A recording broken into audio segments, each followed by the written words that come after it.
Good morning या ये कहूं कि बैड मॉर्निंग। आज क्रिप्टो ट्रेडर्स के लिए, मैक्सिमम क्रिप्टो ट्रेडर्स के लिए एक बुरा दिन हो सकता है। बिकॉज जैसे ही मैंने सुबह सोशल मीडिया ओपन किया तो एक बहुत बहुत बैड न्यूज मुझे देखने को मिली। बहुत सारे लोग परेशान हाल थे। और ओवरऑल क्रिप्टो मार्केट की बात करूं तो करीबन 7,19,461 से ज्यादा ट्रेडर अपना अकाउंट लिक्विडेट कर चुके हैं। करीबन $2.2 बिलियन से ज्यादा का लिक्विडेशन हो चुका है। और अगर मैं इस बात को थोड़ा और गहराई से लूं तो हमने कई सारे लिक्विडेशन देखे, कई सारा क्रेश देखे मार्केट में। क्रिप्टो क्रेश की बात करें तो कोविड का क्रिप्टो क्रेश हुआ, लूना का क्रिप्टो क्रेश हुआ, इसके अलावा FTX के साथ में क्रिप्टो का बहुत बड़ा लिक्विडेशन हुआ। बट अभी तक का सबसे बड़ा लिक्विडेशन जो देखा गया है वो आज देखा गया है, करीबन $2.223 बिलियन का। इसके खास रीजन क्या रहे मैं आपको बता दूं। 3 कारण जो है वो अहम सामने आ रहे हैं। पहला कारण है, रिसेंटली डोनाल्ड ट्रंप ने एक ऑर्डर साइन किया कनाडा गवर्नमेंट के लिए और चाइना गवर्नमेंट के लिए, जिसमें उन्होंने टैरिफ को कनाडा गवर्नमेंट के लिए जो उनके इंपोर्ट पे टैरिफ था वो 25% तक कर दिया है और चाइना के लिए 10% तक कर दिया है, जिससे मार्केट पे बुरा असर पड़ा।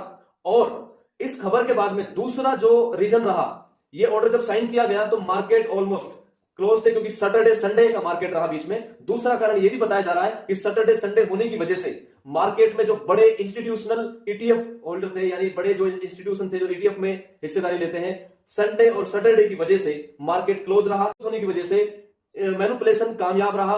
और तीसरा जो कारण नजर आ रहा है कि जो मार्केट में रूमर चला रहा था कि 2020 के हाल्विंग के बाद, बिटकॉइन हाल्विंग के बाद में 2021 के शुरुआती क्वार्टर में एक करेक्शन लिया बिटकॉइन ने, जहां पे लोगों ने अपने फंड को नीचे से डिप करके और फिर से एक बुलिश सिनेरियो मिला। तो बहुत सारे इन्फ्लुएंसर, बहुत सारे यूट्यूबर्स के जो वीडियोस थे उनमें देखा गया कि उन्होंने क्लियर अनाउंसमेंट किया कि 2020 की हाल्विंग के बाद 2021 में फर्स्ट क्वार्टर में करेक्शन आया, उसके बाद में मार्केट में एक बुलिश सिनेरियो देखा। तो इन 3 कारणों की वजह से मार्केट में लिक्विडेशन हुआ और बहुत ज्यादा लिक्विडेशन हुआ।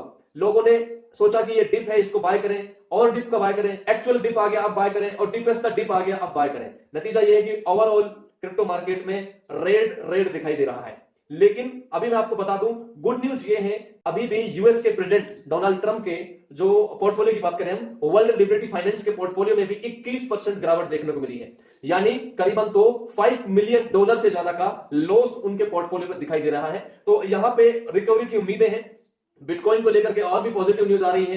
कुछ इंस्टीट्यूशन का कहना है कि अभी भी एक बहुत बड़ा मौका है बिटकॉइन को डिप में बाय करने का। अभी बुलिश सिनेरियो नहीं देखी है बिटकॉइन ने, काफी सारी चीजें सामने आ रही है। अभी उम्मीदें डोनाल्ड ट्रंप के ऊपर है। अगर इस ऑर्डर के बाद डोनाल्ड ट्रंप कोई अच्छी स्पीच और कुछ अच्छा अनाउंसमेंट कर देते हैं तो हो सकता है मार्केट रिकवर हो जाए। अभी मैं ये कहूंगा कि हालांकि बहुत सारे डिप के बाद में अभी एक और डिप अनाउंस करना लोगों के लिए एक झटका है, क्योंकि मोस्टली लोगों के पास अमाउंट बचा ही नहीं है। बट फिर भी मैं ये कहूंगा कि अगर आपके पास होल्ड करने की क्षमता है तो आप होल्ड करें, अगर बाय करने की क्षमता है तो थोड़ा सा बाय कर सकते हैं, क्योंकि ये एक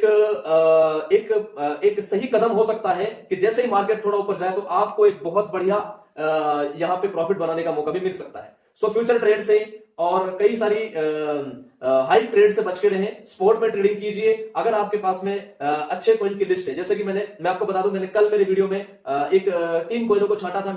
मैंने कल के वीडियो में अनाउंसमेंट किया था कि कावा जो है ये एक बुलिश सिनेरियो दिखा रहा है, क्योंकि ऑलमोस्ट इसकी टोटल सप्लाई मार्केट में है और डिप में पड़ा हुआ है, बिल्कुल ऑल टाइम लो प्राइस के आसपास पड़ा हुआ है। और हमने देखा कि कावा ने काफी लोगों का फंड बचाया होगा और सबसे फास्ट रिकवरी कावा ने की है। उसके बाद में XEC जो बिल्कुल डिप पड़ा हुआ था और जो और पूरे ओल्ड कॉइन्स गिरे हैं उनमें एक अच्छी खासी बचत इसने बनाई, क्योंकि और कॉइन्स की बात करें तो 35 तक वो क्रेश हुए, लेकिन ये 15, 18, 20% तक रिकवरी कर गया। तो जिन लोगों का फंड XEC में था कई हद तक वो सेफ रहे, उतना उनका फंड लॉस नहीं है जितना अदर क्रिप्टोज में है। उसके बाद रही बात ICP की, तो ICP रिकवरी कर सकता है फास्टली, क्योंकि AI एजेंट के रूप में अगर सही मायने में कोई ब्लॉकचेन काम कर रही है तो वो ICP काम कर रही है। ICP का अडॉप्शन बहुत तेजी से बढ़ता जा रहा है, इसकी इंटरनली कम्युनिटी बहुत स्ट्रांग हो रही है। तो मैंने इन चीजों को मेरे पिछले वीडियो में बताया था, बट कुछ लोगों ने उसको किया तो उनके मेरे पास मैसेज आया सुबह कि सर हमारा फंड कुछ हद तक बचा, अगर और कॉइन्स में होता तो शायद और ज्यादा नुकसान में हम लोग होते। बट ये सिचुएशन हमें सबर करने की है। सबर के अलावा मुझे लगता नहीं कि कोई ऑप्शन है। सो बने रहिए हमारे साथ कुछ नई अपडेट्स के लिए। Thank you.